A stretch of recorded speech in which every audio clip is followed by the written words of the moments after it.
صحیح بخاری شریف، صحیح مسلم شریف اور احادیث کی کئی کتب میں اس طرح کی کئی روایتیں موجود ہیں کہ پیارے آقا علیہ السلام نے بذات خود اپنے مبارک بال اپنے صحابہ میں تقسیم کروائے تھے،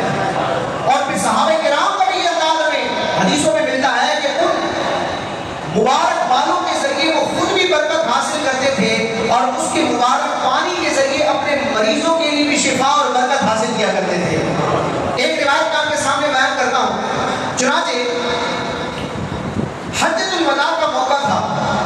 حضرت انس بن مالک رضی اللہ تعالیٰ عنہ فرماتے ہیں کہ حضور اکرم نور مجسم صلی اللہ تعالیٰ علیہ وسلم منا میں تشریف لائے، جمرۃ العقبہ پر کنکریاں فرمائیں، اس کو کنکریاں ماری، پھر قربانی کر کے اپنے مکان میں تشریف لائے۔ یہ حج کا موقع ہے، حجۃ الوداع کا موقع ہے، کنکریاں آپ نے جمرہ عقبہ کو ماری اور قربانی فرمائی۔ اب آپ علیہ السلام اپنے گھر تشریف لاتے ہیں۔ راوی کہتے ہیں پھر پیارے آقا مدینے والے مصطفیٰ صلی اللہ تعالی علیہ وسلم نے حجام کو بلوایا، بال اتروانے والے کو بلایا اور اپنے سر مبارک کے سیدھی طرف سے بال مبارک مڑوائے اور حضرت ابو طلحہ انصاری رضی اللہ تعالی عنہ کو عطا فرما دیے۔ یہ حضرت ابو طلحہ انصاری کون ہے؟ یہ حضرت انس بن مالک رضی اللہ تعالی عنہ کے سودے کے والد ہیں۔ حضرت انس بن مالک جو خادم رسول ہیں، جو 10 سال تقریباً حضور کی بارگاہ میں بطور خادم رہے، ان کی جو والدہ تھی حضرت ام سلیم، تو حضرت ام سلیم کا نکاح حضرت ابو طلحہ انصاری رضی اللہ عنہ سے ہوا تھا۔ اس اعتبار سے حضرت انس بن مالک کے سودے والد ہیں اور صحابی رسول ہیں۔ تو پیارے آقا علیہ السلام نے سیدھی جانب کے بال مبارک مڑوا کر حضرت ابو طلحہ انصاری کو دیے،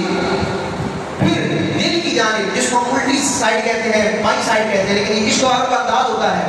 کہ دل کی جانب، کیونکہ دل بھی الٹی طرف ہوتا ہے، تو دل کی جانب یعنی بائیں طرف کے بال مبارک پیارے آقا علیہ السلام نے بلوائے اور وہ بھی حضرت ابو طلحہ انصاری رضی اللہ تعالیٰ عنہ کو عطا فرما دیے۔ اچھا، یہاں تک روایت مکمل نہیں جاؤں گا کہ کیوں دے دیے بال کا، انسان بال کٹوا دے تو کسی کو دے دیتا ہے کہ اس کو سنبھال دیا جائے، اس کو دفن کر دیا جائے۔ آگے روایت کے الفاظ دیکھیے، صحیح مسلم کی روایت ہے، تو قرآن مجید کے بعد سب سے معتبر کتاب بخاری ہے، بخاری کے بعد جس کتاب کا مقام و مرتبہ ہے، جو سارے مسلمانوں کے درمیان، تمام امت کے درمیان مستند، معتبر، اوتھینٹک ہے، صحیح مسلم شریف، اس کے یہ الفاظ ہے کہ حضرت ابو طلحہ انصاری کو آپ علیہ السلام نے حج کے موقع پر اپنے بال عطا فرمائے، دائیں جانب کے بھی بائیں جانب کے بھی، اور ارشاد فرمایا اقسمہ بین الناس۔ جو عربی گرامر سمجھتے ہیں، جو جامعات کے طلبہ موجود ہیں، وہ سمجھ رہے ہیں ایک صرف امر کا سیلہ ہے، ضرب یضرب سے، قسم یقسم کا مطلب ہوتا ہے تقسیم کرنا، ڈسٹریبیوٹ کرنا۔ تو پیارے آقا علیہ السلام نے حضرت ابو طلحہ انصاری کو اپنے بال مبارک عطا فرمائے اور ارشاد فرمایا اقسمہ بین الناس، اے ابو طلحہ انصاری ان بالوں کو لوگوں میں تقسیم یعنی ڈسٹریبیوٹ کر دو۔ تو یہ تقسیم کرنے کا مقصد کیا تھا؟ اس تقسیم کرنے کا مقصد یہی تھا کہ میری امت جو ہے